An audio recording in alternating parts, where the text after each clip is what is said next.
Hello everybody, welcome back to the channel. If you are new here, my name is Josh. I run a used bookstore online using platforms like eBay and Amazon to support my family. That's what I do. We sell books, CDs, DVDs, all sorts of stuff, but sometimes we sell magazines as well. Not something I sell a ton of, but something I sell every week. So what we are going to be talking about today is top selling magazines on really anywhere, but specifically eBay. So here's what I did, how I did the research. If you're new to these types of videos, this is how we do them. I went to eBay, I typed in magazine, and then I went to the filters, clicked on solds to see what had actually sold, not just what's listed. Then I sorted it from highest to lowest, and then I chose them. Threw out some duplicates, threw out any that I thought were just fake sales. Sometimes that type of thing happens. I threw out I think I threw out autograph stuff in here. I can't remember. I did this research like over a month ago. I've not gotten to film this video yet. But anyways, let's just jump into it. Number one on our list. Probably going to pronounce this wrong. It's a Olympicots magazine. Oh, this is from 1890, so very old here. What's neat about this is it's got some publications by Sherlock Holmes, specifically Sign of Four in this one. Sold for $8,500. Very old. Very neat stuff. Sherlock Holmes, you know, absolutely great. So that is number one on our list. Let me clear that notification there. All right, I think you guys are still there. Number two on our list was a graded magazine. Now, some of the other categories that we've done these types of videos on, graded things have not been that good, but in magazines, some of them can actually do pretty good. It was a graded Nintendo Power, so video game kind of tie-in here. Number one, a CGC 9.0, that's the grading company, sold for $8,000. Nintendo Power number one, graded the 9.0, sold for $8,000.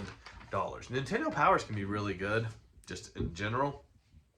They're not all worth a bunch of money. The earlier, the better. The bigger, name title that they have on the cover helps a lot. Also having, maps and inserts and different things like that helps a lot. Number three on our list, once again a graded magazine. This one was a Michael Jordan Sports Illustrated. The first cover he was on for Sports Illustrated. Looks like this was in 1983. This was a CGC 7.0, so not even that great of a grade. Sold for $5,000. Michael Jordan, you know, he sells. Number four on our list, really cool. Or at least really interesting. Was not expecting to see this. Bitcoin magazine number one. I didn't even realize there was a Bitcoin magazine. Once again, graded CGC 9.6, sold for $4,999. Didn't even know there was a Bitcoin magazine out there. Apparently it's good. Number five. This one's interesting. I knew about this one before we started, but Taylor Swift Bravo magazine. Now, what's neat about this, or I think what makes this valuable, was this was from 2009, so kind of early on in her career.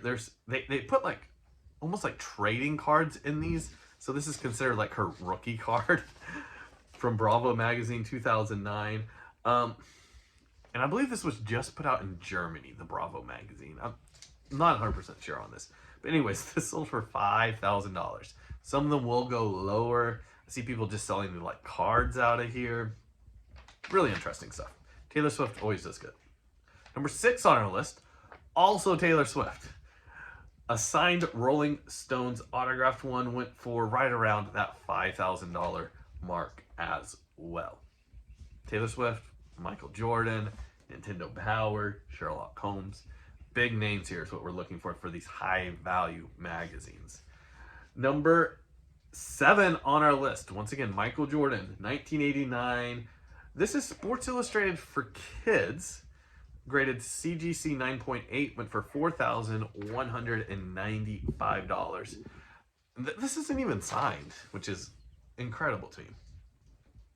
And number eight on our list, which is going to be the last one on our list, was a magazine from June of 1900. It was Century Magazine, and it had